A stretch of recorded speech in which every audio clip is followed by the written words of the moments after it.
All Gold Canyon by Jack London. It was the green heart of the canyon, where the walls swerved back from the rigid plan and relieved their harshness of line by making a little sheltered nook and filling it to the brim with sweetness and roundness and softness. Here all things rested. Even the narrow stream ceased its turbulent downrush long enough to form a quiet pool. Knee-deep in the water, with drooping head and half-shut eyes, drowsed a red-coated, many-antlered buck. On one side, beginning at the very lip of the pool, was a tiny meadow, a cool, resilient surface of green that extended to the base of the frowning wall.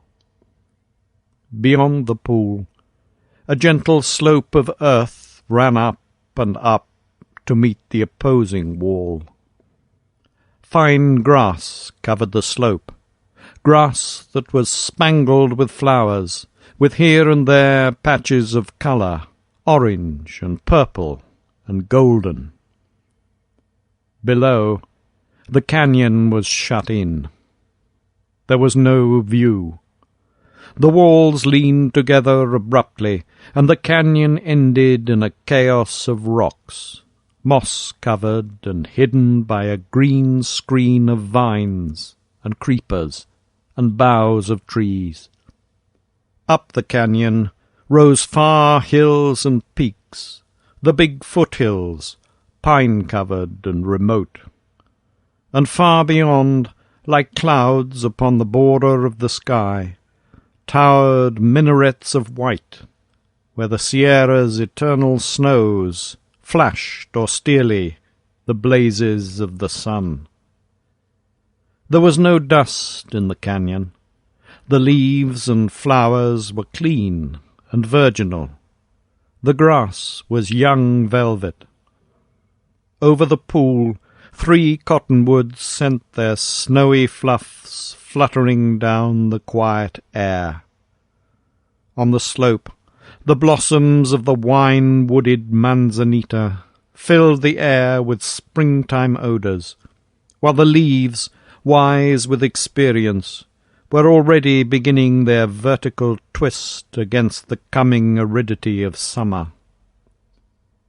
In the open spaces on the slope, beyond the farthest shadow reach of the manzanita, posed the mariposa lilies, like so many flights of jewelled moths, suddenly arrested and on the verge of trembling into flight again. Here and there, that wood's harlequin, the mandron, permitting itself to be caught in the act of changing its pea-green trunk to madder red, breathed its fragrance into the air from great clusters of waxen bells. Creamy white were these bells, shaped like lilies of the valley, with sweetness of perfume that is of the springtime. There was not a sigh of wind. The air was drowsy with its weight of perfume. It was a sweetness that would have been cloying had the air been heavy and humid, but the air was sharp and thin. It was as starlight transmuted into atmosphere, shot through and warmed by sunshine, and flower-drenched with sweetness. An occasional butterfly drifted in and out through patches of light and shade, and from all about rose the low and sleepy hum of mountain bees, feasting sybarites that jostled one another good-naturedly at the board, nor found time for rough discourtesy. So quietly did the little stream drip and ripple its way through the canyon, that it spoke only in faint and occasional gurgles. The voice of the stream was as a drowsy whisper, ever interrupted by dozings and silences, ever lifted again in the awakenings. The motion of all things was a drifting in the heart of the canyon. Sunshine and butterflies drifted in and out among the trees. The hum of the bees and the whisper of the stream were a drifting of sound, and the drifting sound and drifting colour seemed to weave together in the making of a delicate and intangible fabric, which was the spirit of the place.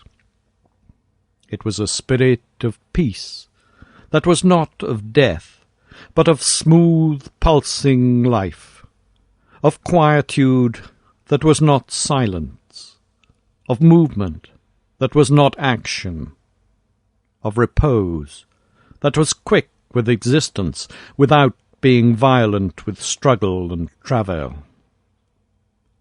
The spirit of the place was the spirit of the peace of the living, somnolent with the easement and content of prosperity, and undisturbed by rumours of far wars. The red-coated, many-antlered buck acknowledged the lordship of the spirit of the place, and dozed knee-deep in the cool, shaded pool. There seemed no flies to vex him, and he was languid with rest. Sometimes his ears moved when the stream awoke and whispered, but they moved lazily, with foreknowledge that it was merely the stream grown garrulous at discovery that it had slept. But there came a time when the buck's ears lifted and tensed with swift eagerness for sound.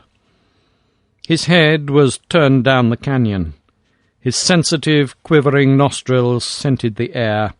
His eyes could not pierce the green screen through which the stream rippled away, but to his ears came the voice of a man. It was a steady, monotonous sing-song voice. Once the buck heard the harsh clash of metal upon rock. At the sound, he snorted with a sudden start that jerked him through the air from water to meadow, and his feet sank into the young velvet, while he pricked his ears again and scented the air. Then he stole across the tiny meadow, pausing once and again to listen, and faded away out of the canyon like a wraith, soft-footed and without sound. The clash of steel-shod soles against the rocks began to be heard, and the man's voice grew louder. It was raised in a sort of chant, and became distinct with nearness, so that the words could be heard. "Turn around and turn your face unto them sweet hills of grace. The powers of sin you am scorning. Look about and look around. Fling your sin back on the ground. You will meet with the Lord in the morning." A sound of scrambling accompanied the song, and the spirit of the place fled away on the heels of the red-coated buck.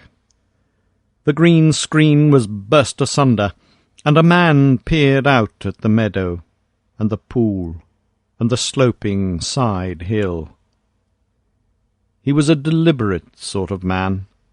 He took in the scene with one embracing glance, then ran his eyes over the details to verify the general impression. Then, and not until then, did he open his mouth in vivid and solemn approval. "Smoke of life and snakes of purgatory, will you just look at that? Wood and water and grass and a side hill. A pocket hunter's delight and a cayuse's paradise. Cool green for tired eyes. Pink pills for pale people ain't in it. A secret pasture for prospectors and a resting place for tired burros, by damn. He was a sandy-complexioned man, in whose face geniality and humour seemed the salient characteristics. It was a mobile face, quick changing to inward mood and thought. Thinking was in him a visible process. Ideas chased across his face like wind flaws across the surface of a lake. His hair, sparse and unkempt of growth, was as indeterminate and colourless as his complexion. It would seem that all the colour of his frame had gone into his eyes, for they were startlingly blue. Also, they were laughing and merry eyes, within them much of the naivete and wonder of the child, and yet, in an unassertive way, they contained much of calm self-reliance and strength of purpose, founded upon self-experience and experience of the world. From out of the screen of vines and creepers, he flung ahead of him a miner's pick and shovel and gold pan. Then he crawled out himself into the open. He was clad in faded overalls and black cotton shirt, with hobnailed brogans on his feet, and on his head a hat whose shapelessness and stains advertised the rough usage of wind and rain and sun and camp smoke. He stood erect, seeing wide-eyed the secrecy of the scene, and sensuously inhaling the warm, sweet breath of the canyon garden through nostrils that dilated and quivered with delight. His eyes narrowed to laughing slits of blue. His face wreathed itself in joy, and his mouth curled in a smile as he cried aloud, "Jumpin' dandelions and happy hollyhocks, but that smells good to me. Talk about your attar roses and cologne factories, they ain't in it." He had the habit of soliloquy. His quick, changing facial expressions might tell every thought and mood, but the tongue, perforce, ran hard after, repeating like a second Boswell. File tool. The man lay down on the lip of the pool and drank long and deep of its water. "Oh, tastes good to me," he murmured, lifting his head and gazing across the pool at the side hill, while he wiped his mouth with the back of his hand. The side hill attracted his attention. Still lying on his stomach, he studied the hill formation long and carefully. It was a practised eye that travelled up the slope to the crumbling canyon wall, and back and down again to the edge of the pool. He scrambled to his feet and favoured the side hill with a second survey. "Looks good to me," he concluded, picking up his pick and shovel and gold pan. He crossed the stream below the pool, stepping agilely from stone to stone. Where the side hill touched the water, he dug up a shovelful of dirt and put it into the gold pan. He squatted down, holding the pan in his two hands, and partly immersing it in the stream. Then he imparted to the pan a deft circular motion that sent the water sluicing in and out through the dirt and gravel.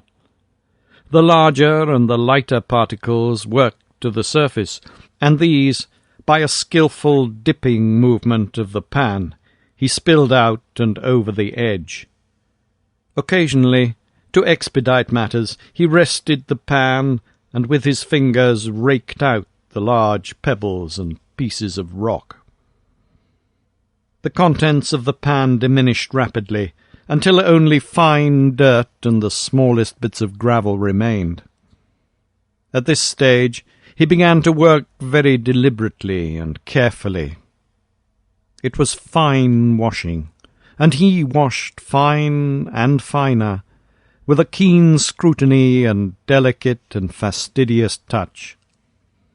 At last the pan seemed empty of everything but water, but with a quick semicircular flirt that sent the water flying over the shallow rim into the stream, he disclosed a layer of black sand on the bottom of the pan.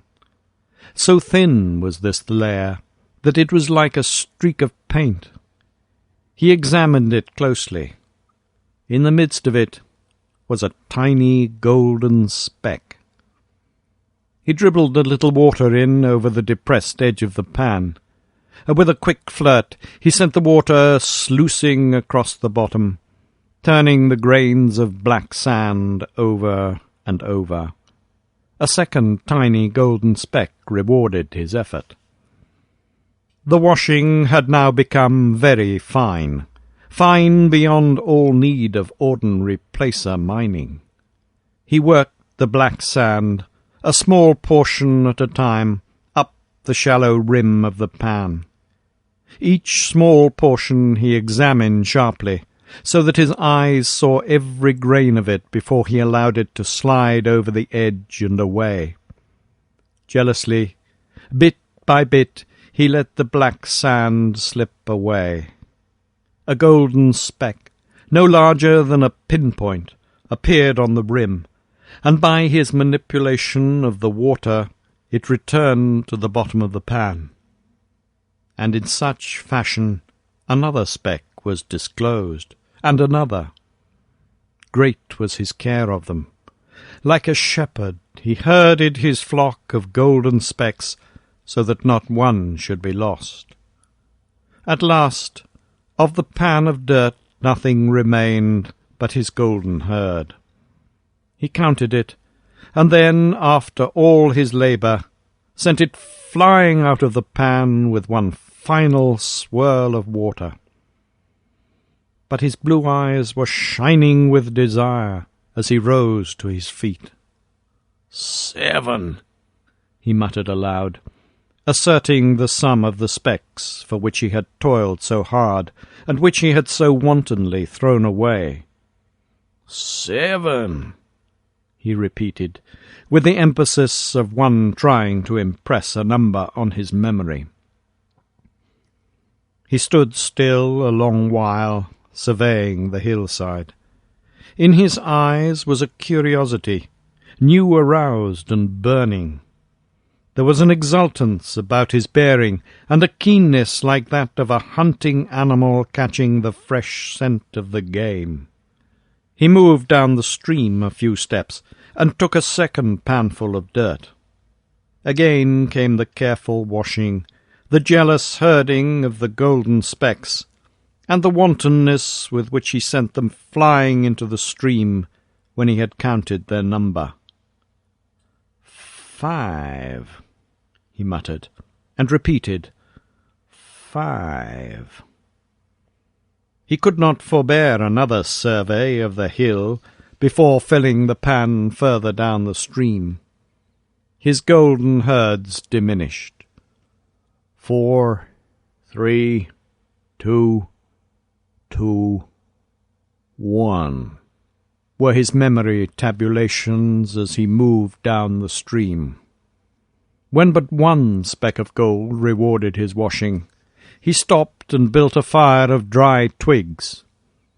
Into this he thrust the gold pan and burned it till it was blue-black. He held up the pan and examined it critically. Then he nodded approbation.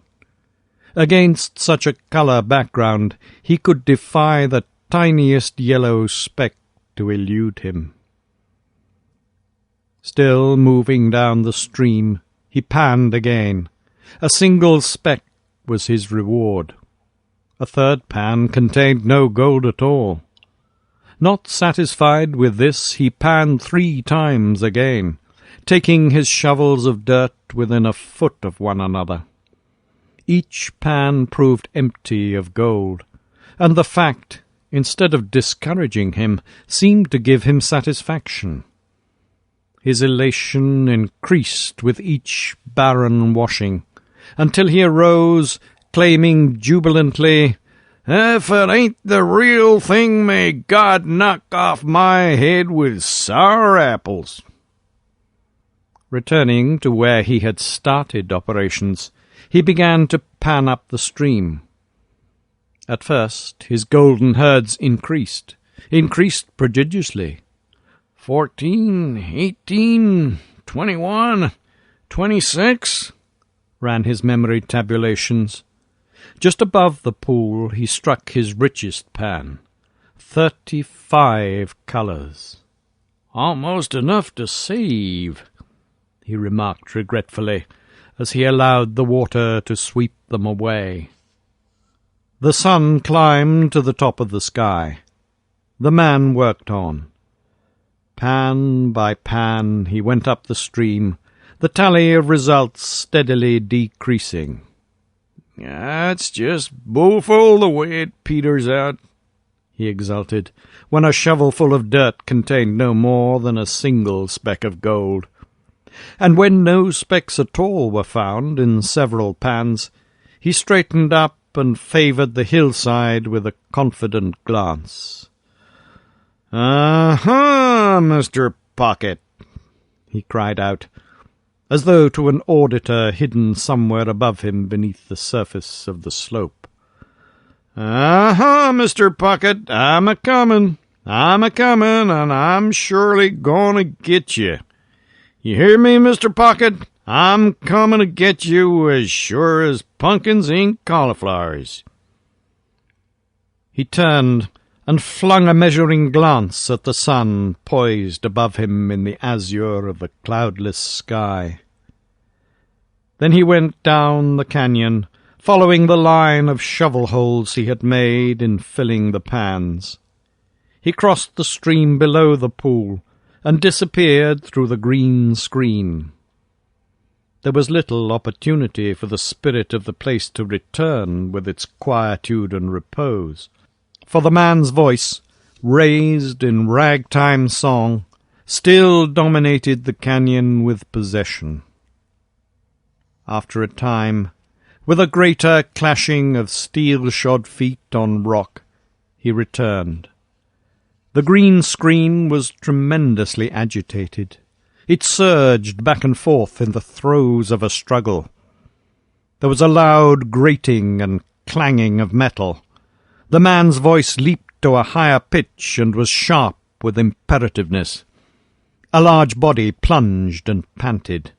There was a snapping and ripping and rending, and amid a shower of falling leaves, a horse burst through the screen.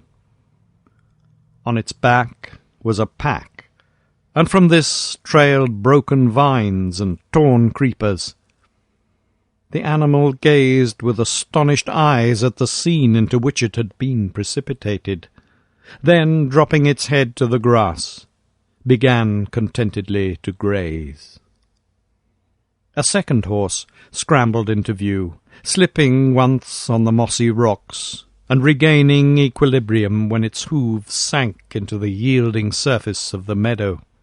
It was riderless, though on its back was a high-horned Mexican saddle, scarred and discoloured by long usage. The man brought up the rear. He threw off pack and saddle with an eye to camp location, and gave the animals their freedom to graze. He unpacked his food and got out frying-pan and coffee-pot.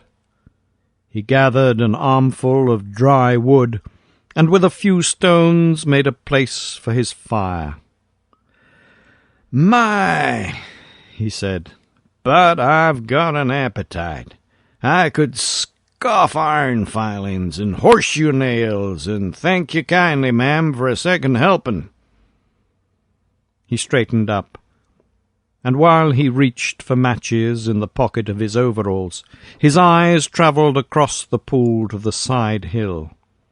His fingers had clutched the matchbox, but they relaxed their hold and the hand came out empty. The man wavered perceptibly. He looked at his preparations for cooking, and he looked at the hill. "Guess I'll take another whack at her," he concluded, starting to cross the stream. "There ain't no sense in it, I know," he mumbled apologetically. "But keepin' grub back an hour ain't gonna hurt none, I reckon." File 3. A few feet back from his first line of test pans, he started a second line. The sun dropped down to the western sky. The shadows lengthened, but the man worked on. He began a third line of test pans. He was cross-cutting the hillside line by line as he ascended. The centre of each line produced the richest pans, while the ends came where no colours showed in the pan. And as he ascended the hillside, the lines grew perceptibly shorter. The regularity with which their length diminished served to indicate that somewhere up the slope the last line would be so short as to have scarcely length at all, and that beyond could come only a point. The design was growing into an inverted V. The converging sides of this V marked the boundaries of the gold-bearing dirt. The apex of the V was evidently the man's goal. Often he ran his eye along the converging sides and on up the hill, trying to divine the apex, the point where the gold-bearing dirt must cease. Here resided Mr. Pocket, for so the man familiarly addressed the imaginary point above him on the slope, crying out, "Come down out of that, Mr. Pocket. Be right smart and agreeable. Come on down." "All right," he would add later, in a voice resigned to determination. "All right, Mr. Pocket. It's plain to me I gotta come right up and snatch you out bald-headed. And I'll do it, he would threaten still later. Each pan he carried down to the water to wash, and as he went higher up the hill, the pans grew richer, until he began to save the gold in an empty baking-powder can which he carried carelessly in his hip pocket. So engrossed was he in his toil that he did not notice the long twilight of oncoming night. It was not until he tried vainly to see the gold colours at the bottom of the pan that he realized the passage of time. He straightened up abruptly. An expression of whimsical wonderment and awe overspread his face as he drawled, "Gosh darn my buttons, if I didn't plumb forget dinner!" He stumbled across the stream in the darkness and lighted his long-delayed fire. Flapjacks and bacon and warmed-over beans constituted his supper. Then he smoked a pipe by the smouldering coals, listening to the night noises and watching the moonlight stream through the canyon. After that, he unrolled his bed, took off his heavy shoes, and pulled the blankets up to his chin. His face showed white in the moonlight, like the face of a corpse. But it was a corpse that knew its resurrection.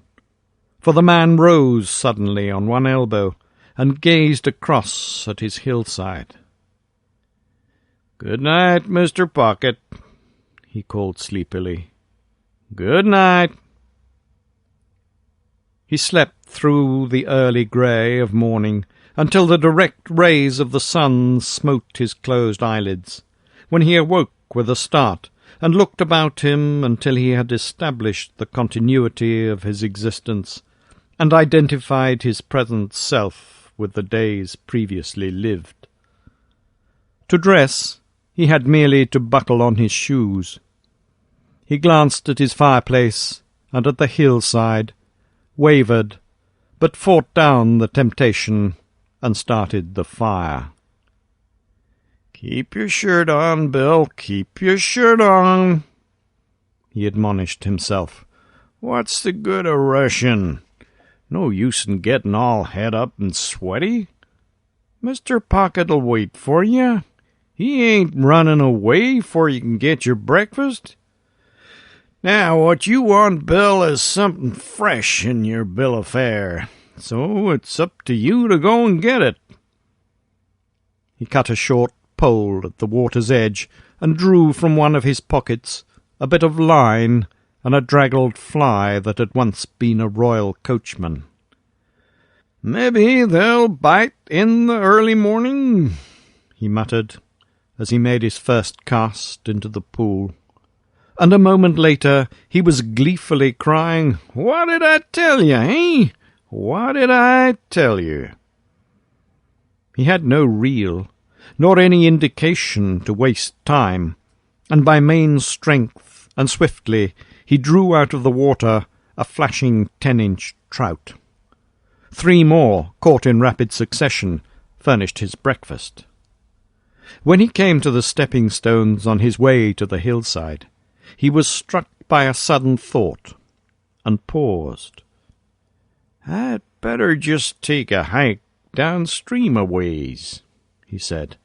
"There's no telling what cuss may be snooping around." But he crossed over on the stones, and with a "I really ought to take that hike," the need of the precaution passed out of his mind, and he fell to work. At nightfall he straightened up. The small of his back was stiff from stooping toil, and as he put his hand behind him to soothe the protesting muscles, he said, "Now, what do you think of that, by damn? I clean forgot my dinner again. If I don't watch out, I'll sure be degenerating into a 2-meal-a-day crank. Pockets is the damnedest things I ever see for making a man absent-minded," he communed that night as he crawled into his blankets, nor did he forget to call up the hillside, "Good night, Mr. Pocket. Good night." Rising with the sun and snatching a hasty breakfast, he was early at work. A fever seemed to be growing in him, nor did the increasing richness of the test pans allay this fever. There was a flush in his cheek, other than that made by the heat of the sun, and he was oblivious to fatigue and the passage of time. When he filled a pan with dirt, he ran down the hill to wash it, nor could he forbear running up the hill again, panting and stumbling profanely to refill the pan. He was now 100 yards from the water, and the inverted V was assuming definite proportions. The width of the pay-dirt steadily decreased, and the man extended in his mind's eye the sides of the V to their meeting place far up the hill. This was his goal, the apex of the V, and he panned many times to locate it. "Just about 2 yards above that manzanita bush, and a yard to the right," he finally concluded. Then the temptation seized him.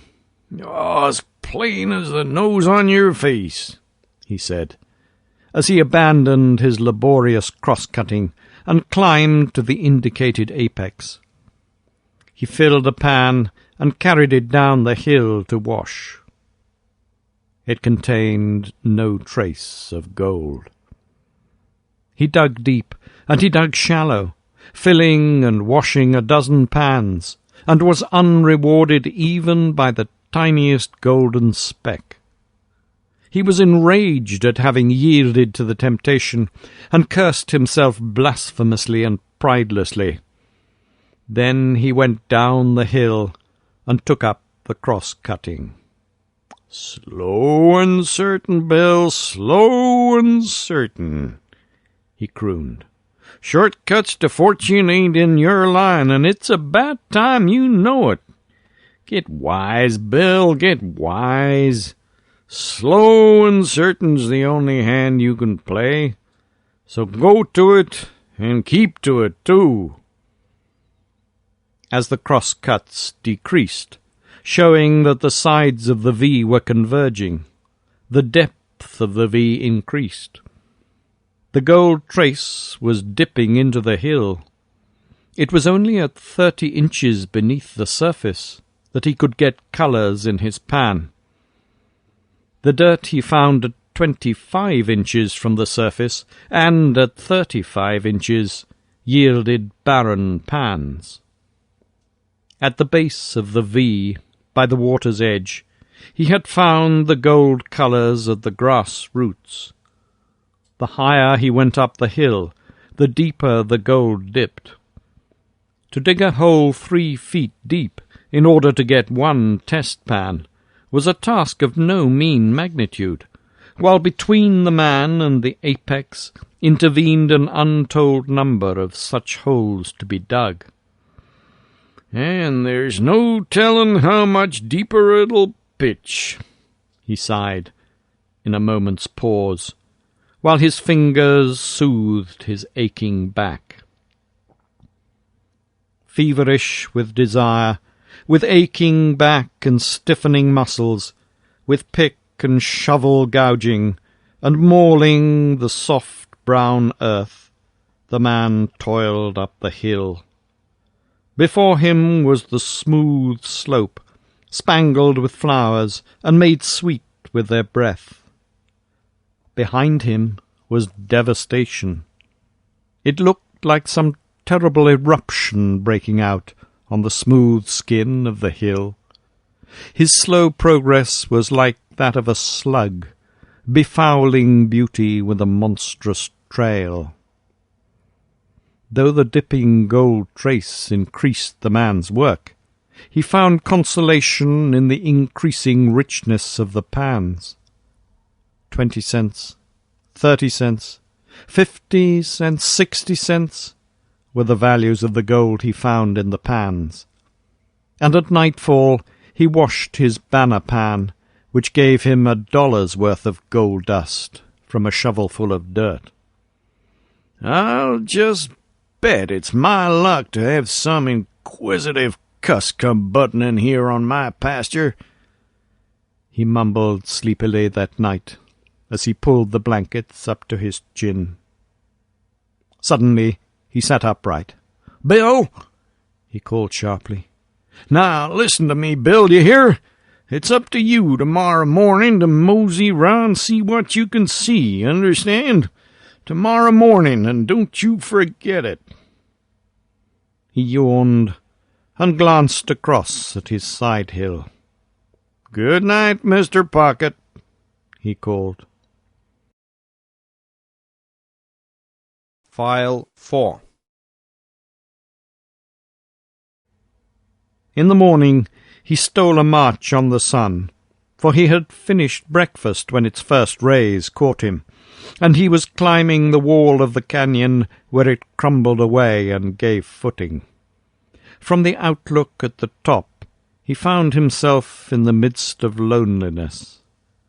As far as he could see, chain after chain of mountains heaved themselves into his vision.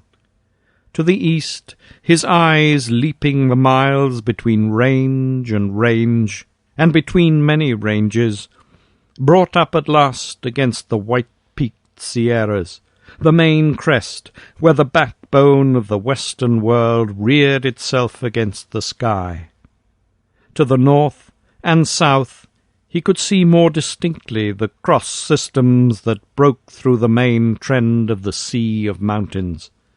To the west the ranges fell away, one behind the other, diminishing and fading into the gentle foothills that, in turn, descended into the great valley, which he could not see.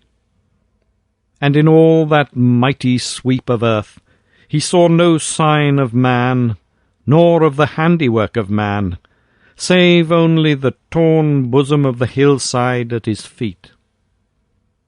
The man looked long and carefully.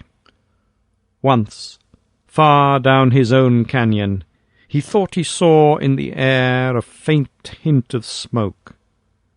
He looked again, and decided that it was the purple haze of the hills, made dark by a convolution of the canyon wall at its back.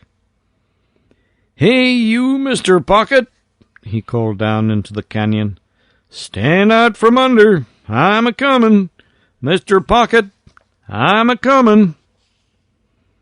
The heavy brogans on the man's feet made him appear clumsy-footed, but he swung down from the giddy height as lightly and airily as a mountain goat.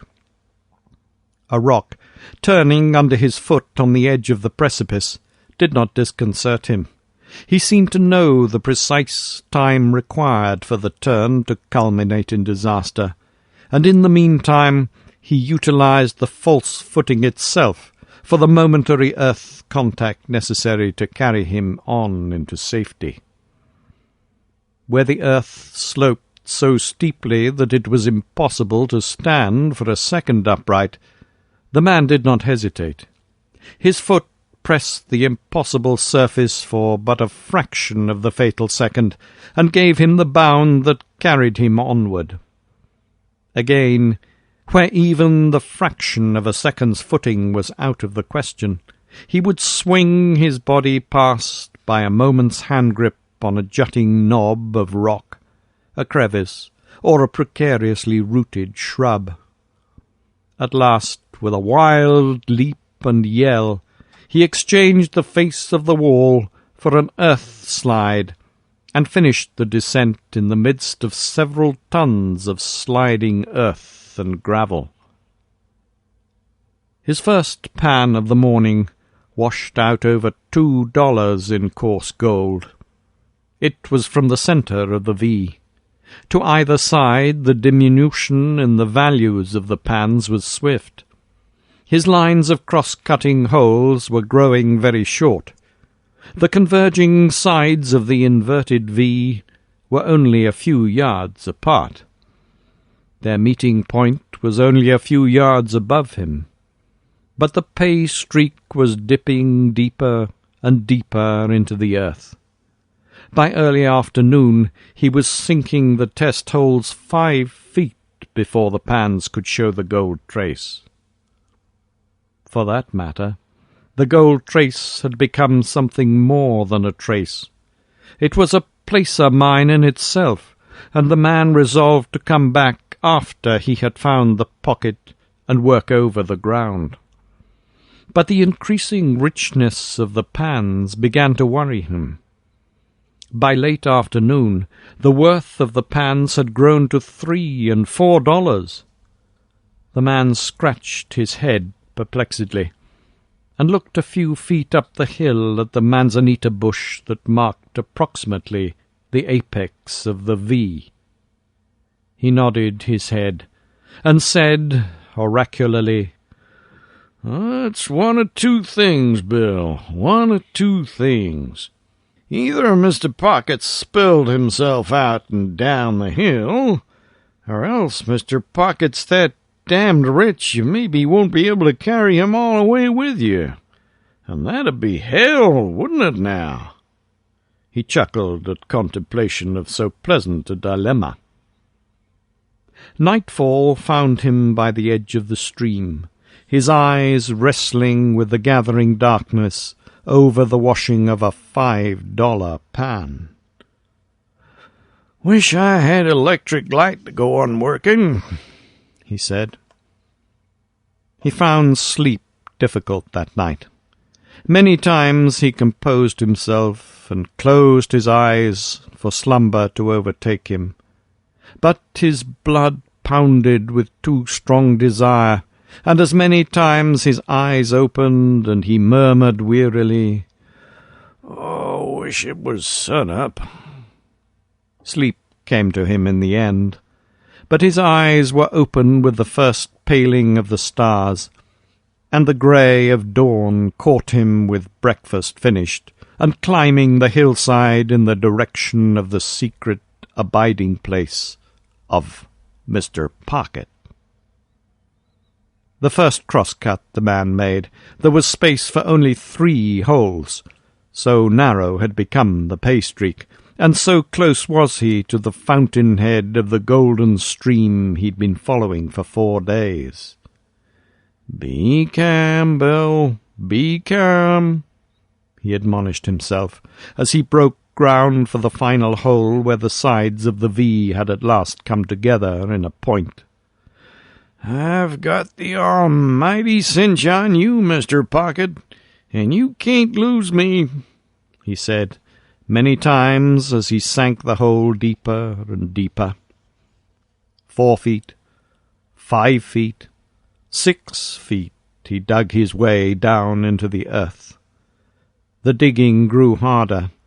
His pick grated on broken rock. He examined the rock. "Rotten quartz," was his conclusion, as with the shovel he cleared the bottom of the hole of loose dirt. He attacked the crumbling quartz with the pick, bursting the disintegrating rock asunder with every stroke. He thrust his shovel into the loose mass. His eye caught a gleam of yellow. He dropped the shovel and squatted suddenly on his heels. As a farmer rubs the clinging earth from fresh-dug potatoes, so the man, a piece of rotten quartz held in both hands, rubbed the dirt away. "Sufferin' Sardinopolis!" he cried. "Lumps and chunks of it! Lumps and chunks of it!" It was only half rock he held in his hand.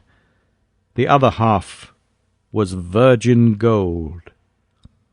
He dropped it into his pan and examined another piece.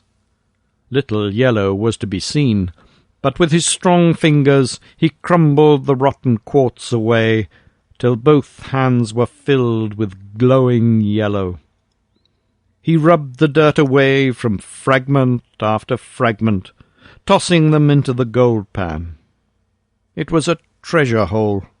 So much had the quartz rotted away that there was less of it than there was of gold. Now and again he found a piece to which no rock clung, a piece that was all gold. A chunk, where the pick had laid open the heart of the gold, glittered like a handful of yellow jewels, and he cocked his head at it and slowly turned it round and over, to observe the rich play of the light upon it. "Oh, talk about your too much gold diggins," the man snorted contemptuously. "Why, this diggin' 'd make it look like 30 cents. This diggin' is all gold. And right here now I name this yer canyon All Gold Canyon, by gosh." Still squatting on his heels, he continued examining the fragments and tossing them into the pan. Suddenly, there came to him a premonition of danger. It seemed a shadow had fallen upon him. But there was no shadow. His heart had given a great jump up into his throat and was choking him.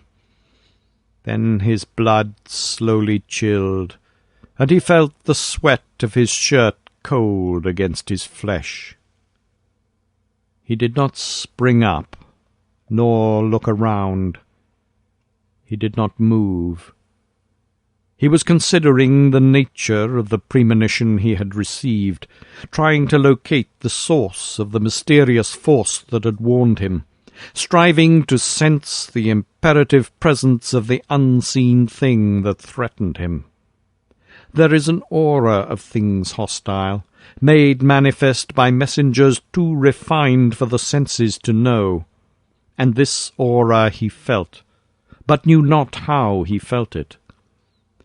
His was the feeling as when a cloud passes over the sun. It seemed that between him and life had passed something dark and smothering and menacing, a gloom, as it were, that swallowed up life and made for death. His death. Every force of his being impelled him to spring up and confront the unseen danger, but his soul dominated the panic, and he remained squatting on his heels, in his hands a chunk of gold. He did not dare to look around, but he knew by now that there was something behind him and above him. He made believe to be interested in the gold in his hand. He examined it critically, turned it over, and rubbed the dirt from it. And all the time he knew that something behind him was looking at the gold over his shoulder. Still feigning interest in the chunk of gold in his hand, he listened intently, and he heard the breathing of the thing behind him. His eyes searched the ground in front of him for a weapon, but they saw only the uprooted gold, worthless to him now in his extremity. There was his pick, a handy weapon on occasion, but this was not such an occasion. The man realized his predicament. He was in a narrow hole that was 7 feet deep. His head did not come to the surface of the ground. He was in a trap. He remained, squatting on his heels. He was quite cool and collected, but his mind, considering every factor, showed him only his helplessness. He continued rubbing the dirt from the quartz fragments and throwing the gold into the pan. There was nothing else for him to do. Yet he knew that he would have to rise up, sooner or later, and face the danger that breathed at his back. The minutes passed, and with the passage of each minute he knew that by so much he was nearer the time when he must stand up, or else, and his wet shirt went cold against his flesh again at the thought, or else he might receive death as he stooped there over his treasure. Still he squatted on his heels, rubbing dirt from gold, and debating in just what manner he should rise up. He might rise up with a rush, and claw his way out of the hole to meet whatever threatened on the even footing above ground. Or he might rise up slowly and carelessly, and feign casually to discover the thing that breathed at his back. His instinct and every fighting fibre of his body favoured the mad, clawing rush to the surface. His intellect, and the craft thereof, favoured the slow and cautious meeting with the thing that menaced, and which he could not see. And while he debated, a loud, crashing noise burst on his ear. At the same instant he received a stunning blow on the left side of the back, and from the point of impact felt a rush of flame through his flesh. He sprang up in the air, but halfway to his feet collapsed. His body crumpled in like a leaf withered in sudden heat, and he came down, his chest across his pan of gold, his face in the dirt and rock, his legs tangled and twisted because of the restricted space at the bottom of the hole. His legs twitched convulsively several times. His body was shaken as with a mighty ague. There was a slow expansion of the lungs, accompanied by a deep sigh. Then the air was slowly, very slowly, exhaled, and his body as slowly flattened itself down into inertness. File 5. Above, revolver in hand, a man was peering down over the edge of the hole. He peered for a long time at the prone and motionless body beneath him.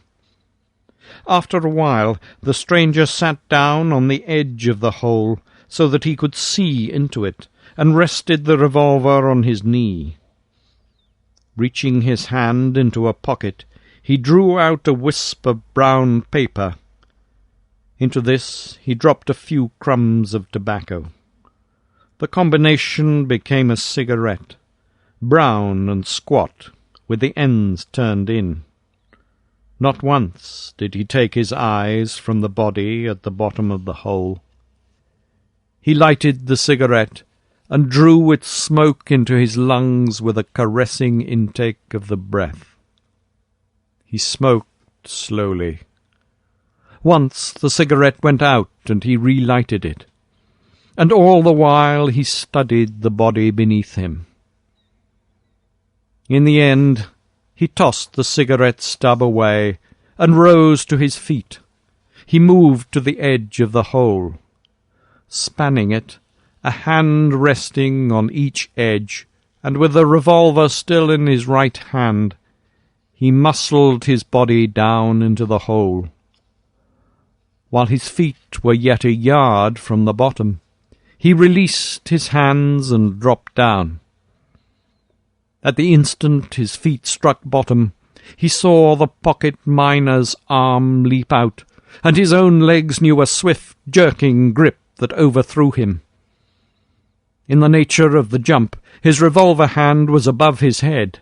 Swiftly, as the grip had flashed about his legs, just as swiftly he brought the revolver down. He was still in the air, his fall in process of completion, when he pulled the trigger. The explosion was deafening in the confined space. The smoke filled the hole so that he could see nothing. He struck the bottom on his back, and like a cat's, the pocket miner's body was on top of him. Even as the miner's body passed on top, the stranger crooked in his right arm to fire, and even in that instant, the miner, with a quick thrust of elbow, struck his wrist. The muzzle was thrown up, and the bullet thudded into the dirt of the side of the hole. The next instant, the stranger felt the miner's hand grip on his wrist. The struggle was now for the revolver. Each man strove to turn it against the other's body. The smoke in the hole was clearing. The stranger, lying on his back, was beginning to see dimly. But suddenly he was blinded by a handful of dirt deliberately flung into his eyes by his antagonist. In that moment of shock, his grip on the revolver was broken. In the next moment, he felt a smashing darkness descend upon his brain, and in the midst of the darkness, even the darkness ceased. But the pocket miner fired again and again, until the revolver was empty. Then he tossed it from him, and breathing heavily, sat down on the dead man's legs. The miner was sobbing and struggling for breath. "Oh, measly skunk," he panted, "a-camping on my trail, and letting me do the work, and then shooting me in the back." He was half crying from anger and exhaustion. He peered at the face of the dead man. It was sprinkled with loose dirt and gravel, and it was difficult to distinguish the features. "Never laid eyes on him before," the miner concluded his scrutiny. "Just a common and ordinary thief, damn him. And he shot me in the back. He shot me in the back." He opened his shirt and felt himself, front and back, on his left side. "Oh, went clean through and no harm done," he cried jubilantly. "I'll bet he aimed all right, but he drew the gun over when he pulled the trigger. Oh, the cuss! But I fixed him. Oh, I fixed him." His fingers were investigating the bullet hole in his side, and a shade of regret passed over his face. "Oh, it's going to be stiffer'n hell," he said. "And it's up to me to get mended and get out of here." He crawled out of the hole and went down the hill to his camp. Half an hour later he returned, leading his pack-horse. His open shirt disclosed the rude bandages with which he had dressed his wound. He was slow and awkward with his left-hand movements, but that did not prevent his using the arm. The bite of the pack-rope under the dead man's shoulders enabled him to heave the body out of the hole. Then he set to work gathering up his gold. He worked steadily for several hours, pausing often to rest his stiffening shoulder and to exclaim, "Oh, he shot me in the back, the measly skunk! He shot me in the back!" When his treasure was quite cleaned up, and wrapped securely into a number of blanket-covered parcels, he made an estimate of its value. £400, or I'm a Hottentot," he concluded. "Say 200 in quartz and dirt, that leaves 200 pounds of gold. Ho, wake up, Bill. 200 pounds of gold, $40,000, and it's all yourn. All yourn." He scratched his head delightedly, and his fingers blundered into an unfamiliar groove. They quested along it for several inches. It was a crease through his scalp where the second bullet had ploughed. He walked angrily over to the dead man. "You would you?" he bullied. "You would, eh? Well, I've fixed you good and plenty, and I'll give you decent burial, too. That's more'n you'd have done for me." He dragged the body to the edge of the hole and toppled it in. It struck the bottom with a dull crash on its side. The face twisted up to the light. The miner peered down at it. "And you shot me in the back?" he said accusingly. With pick and shovel he filled the hole. Then he loaded the gold on his horse. It was too great a load for the animal, and when he had gained his camp he transferred part of it to his saddle-horse. Even so, he was compelled to abandon a portion of his outfit: pick and shovel and gold pan, extra food and cooking utensils, and divers odds and ends. The sun was at the zenith when the man forced the horses at the screen of vines and creepers. To climb the huge boulders, the animals were compelled to uprear and struggle blindly through the tangled mass of vegetation. Once the saddle-horse fell heavily, and the man removed the pack to get the animal on its feet. After it started on its way again, the man thrust his head out from among the leaves and peered up at the hillside. "The measly skunk," he said, and disappeared. There was a ripping and tearing of vines and boughs. The trees surged back and forth, marking the passage of the animals through the midst of them. There was a clashing of steel-shod hoofs on stone, and now again an oath or a sharp cry of command. Then the voice of the man was raised in song. "Turn around and turn your face unto them sweet hills of grace. The powers of sin you am scorning. Look about and look around. Fling your sin pack on the ground. You will meet with the Lord in the morning."